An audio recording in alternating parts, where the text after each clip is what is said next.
आप सब। आशा करती हूँ कि आप सब कुशल मंगल से होंगे। और आज के ब्लॉग की शुरुआत की है ना दिन के 12 बजे से। तो चलिए देखते हैं आज का ब्लॉग के दिन के 12 बजे के बाद से ना मेरे जो घर के कौन कौन से काम है ना वो बचे रह जाते हैं।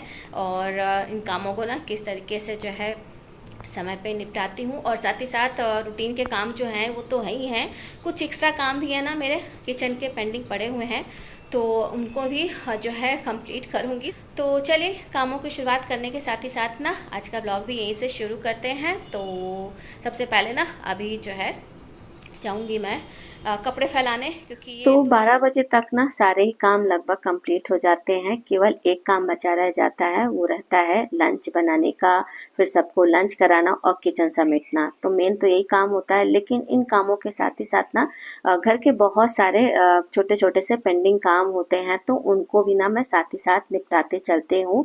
तो अब आज की बात करूँ तो आज सारे कामों से फ्री हो चुकी हूँ, बस केवल लंच बनाना है। और साथ ही साथ कपड़े रह गए थे, सुबह मैंने कपड़े नहीं डाले थे, तो इन कपड़ों को भी ना अभी मैं फैला दूंगी। और इधर जब से ना ये जो झुलसाने वाली गर्मी थी उससे राहत मिली है, तब से ना कपड़ों को मैं आराम से जो है जब समय मिलता है ना तभी फैलाती हूँ। क्योंकि अब कोई ऐसी बाउंडेशन नहीं है कि धूप बहुत हो जाएगी या लू चल रही है, धूल भरी आंधी आ रही है, ऐसा कुछ है नहीं। तो आराम से कपड़ों को फैलाती हूँ, फिर जब सूख जाते हैं तब हटाती हूँ। तो कपड़े वगैरह फैलाने के बाद ना फिर ये जो छोटी वाली रॉड थी ना, इसमें मैंने सारे लड्डू गोपाल के वस्त्र धुल करके फैलाए थे कल दिन में।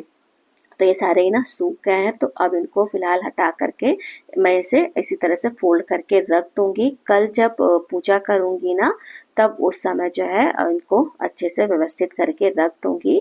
तो फिलहाल अभी ना कपड़े वगैरह फैला दिए हैं और अब आ गई हूँ किचन में, तो बनाना शुरू करूंगी लंच। और आज ना खाने में क्या बनाऊं प्रश्न का उत्तर लेकर के मैं किचन में घुसी हूँ। मतलब कि आज का मेनू ना मैंने पहले से ही डिसाइड करके रखा हुआ था, तो अब ना केवल जो है उस पे काम करना है, बहुत ज़्यादा सोच विचार नहीं करना है कि क्या बनाया जाए। तो आज का मेन्यू ना है मटर पनीर की सब्जी, चावल, रोटी, इसके साथ में सलाद, रायता। तो अब देखती हूँ कि क्या क्या काम कर पाऊंगी, क्योंकि किचन के बहुत सारे काम है और समय सीमित है, लेकिन जो काम है ना ये असीमित है।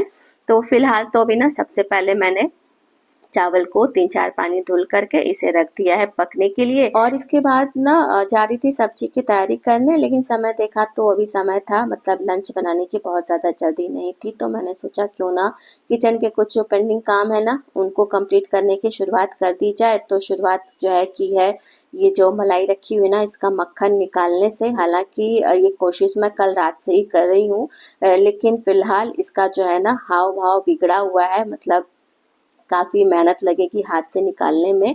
तो मैंने सोचा कि अपना समय बर्बाद करने से अच्छा है ना कि इसे जो है फूड प्रोसेसर में डाल करके इसका जो है मक्खन निकाल लिया जाए। तो अभी ना आधी मलाई मैंने जार में डाल दी है, और मलाई ज़्यादा है जार छोटा है, इसलिए इसे ना 2 बार में मैं निकालूंगी।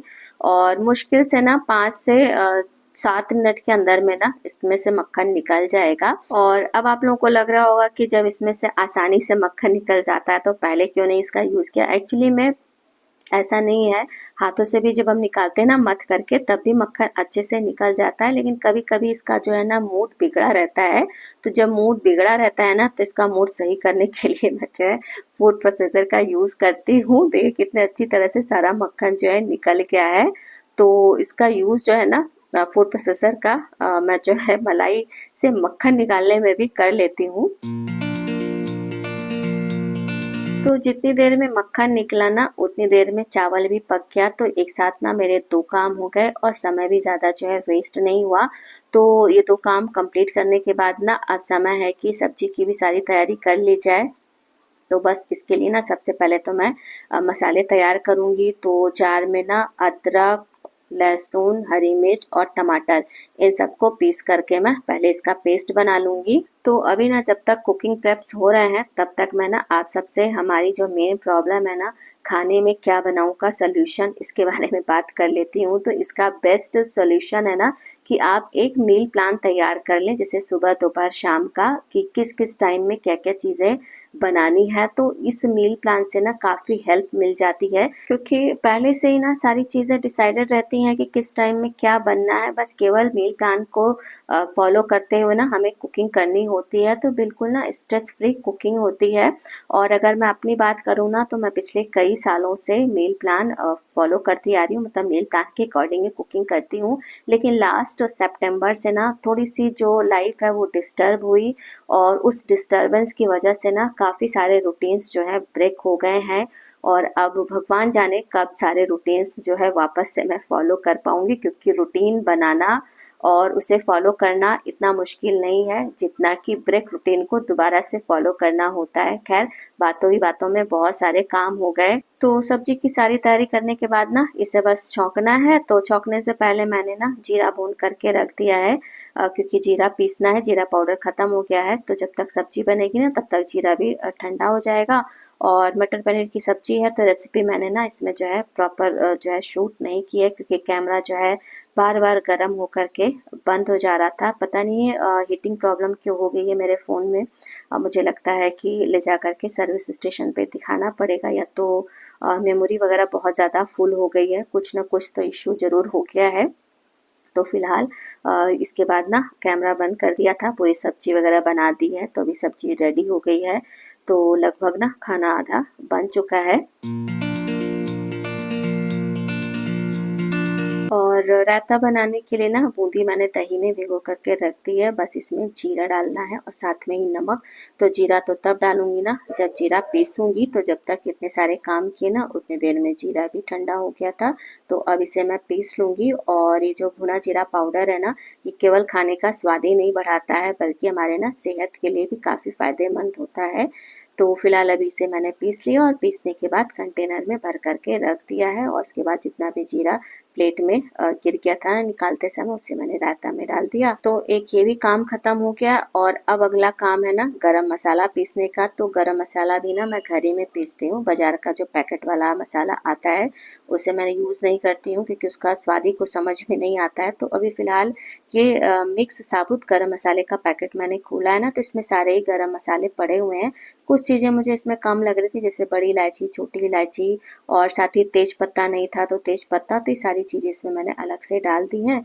और इसके बाद कुछ बड़ी बड़ी साबुत चीज़ें थी ना, जैसे ये जावित्री है और दालचीनी, साथ में बड़ी इलायची, तो इन्हें मैंने हल्का हल्का सा कूट दिया है। और कूटने के बाद अब बस इन्हें मैं पीस लूँगी। और इस मसाले को ना कम से कम मुझे 3-4 बार पीसना पड़ेगा। जैसे एक बार अभी ये पीस रही हूँ ना, तो पीसने के बाद इसे मैं चालूँगी, और चालने के बाद जितना मोटा टुकड़ा निकलेगा उसे मैं दोबारा से पीसूँगी, फिर उसे चालूँगी, फिर जितना मोटा टुकड़ा निकलेगा उसे फिर से पीसूँगी। मतलब कम से कम ये प्रोसेस जो है 3-4 बार मैं यूज़ करूँगी, तब जा कर के कहीं होममेड गरम मसाला तैयार होगा।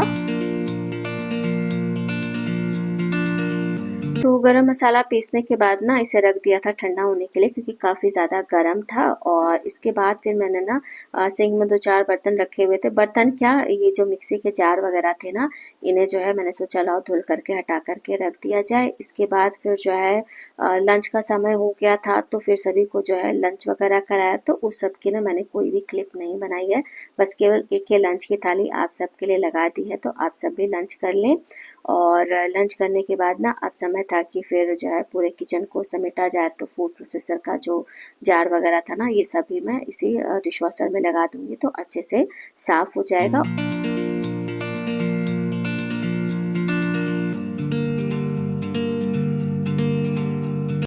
तो दोपहर के मेन जो काम थे ना, लंच बनाना और किचन वगैरह समेटना, सबको लंच कराना, ये सारे काम तो हो गए हैं।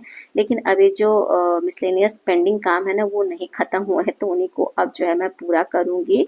तो अभी तो फ़िलहाल गरम मसाला जो पीसा था ना वो ठंडा हो गया था, तो इस वाले कंटेनर में अच्छी तरह से दबा दबा के भर दिया है। और इसके बाद कुछ मसाला बचा रह गया है, तो इसे ना मैं मसालादानी में रखूँगी, लेकिन अभी नहीं।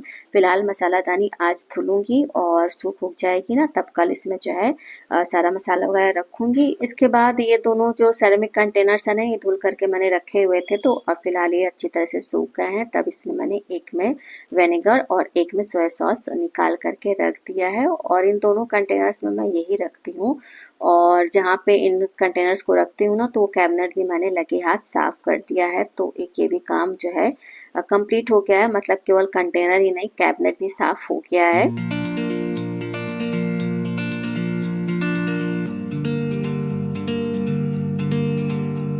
इसके बाद ना कुछ मर्तबान वगैरह मुझे चाहिए थे, तो इन्हें मैंने जो है ना खाली कर दिया, क्योंकि इसमें रखना है अचार। अब जब मायके जाएँ तो वहाँ से अचार ना लेके आएँ, ऐसा तो पॉसिबल ही नहीं होता है। तो इसे फ़िलहाल मैंने खाली कर दिया। इसमें ना थोड़ा सा सिरका बचा हुआ था, तो मैंने कहा कि अब इसे खाली कर देती हूँ और फिर इसमें अचार रख दिया जाए।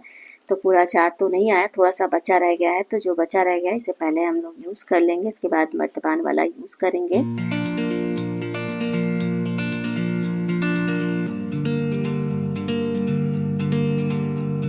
इसके बाद अगला काम था ना, जो स्नैक्स बॉक्स हैं उनमें सामान रखने का। और इस समय बारिश का सीज़न स्टार्ट हो गया है, तो कोई भी सामान अगर ऐसे ही खुला छोड़ दिया जाएगा ना तो बहुत जल्दी सिल जाएगा। इसलिए इन्हें ना रखने के लिए बिल्कुल एयर टाइट कंटेनर्स चाहिए। तो फिलहाल ये जो कंटेनर्स है ना, ये सारे टपरवेयर के एयर टाइट कंटेनर्स हैं और काफ़ी अच्छे कंटेनर्स हैं स्नैक्स वगैरह रखने के लिए। तो मुझे तो काफ़ी पसंद आए और काफ़ी यूज़फुल कंटेनर्स हैं ये। तो ये था मेरा आज का ब्लॉग, जिसमें कि मैंने शेयर किया ना कि कुकिंग करने के साथ ही साथ मैं किस तरह से अपने किचन के मिसलेनियस कामों को भी कंप्लीट करती हूँ। और इन मिसलेनियस कामों को ना मैं चाहे दिन में कुकिंग करते समय या फिर रात की कुकिंग करते समय ही कंप्लीट करती हूँ। इन्हें कंप्लीट करने के लिए ना मैं अलग से समय बिल्कुल भी नहीं निकालती हूँ। तो फिलहाल आज का ब्लॉग यहीं पर एंड कर रही हूँ। ब्लॉग अगर अच्छा लगा हो तो प्लीज़ वीडियो को लाइक और चैनल को सब्सक्राइब करना ना भूलिएगा। मिलते हैं अगले ब्लॉग में, तब तक के लिए जय श्री कृष्ण।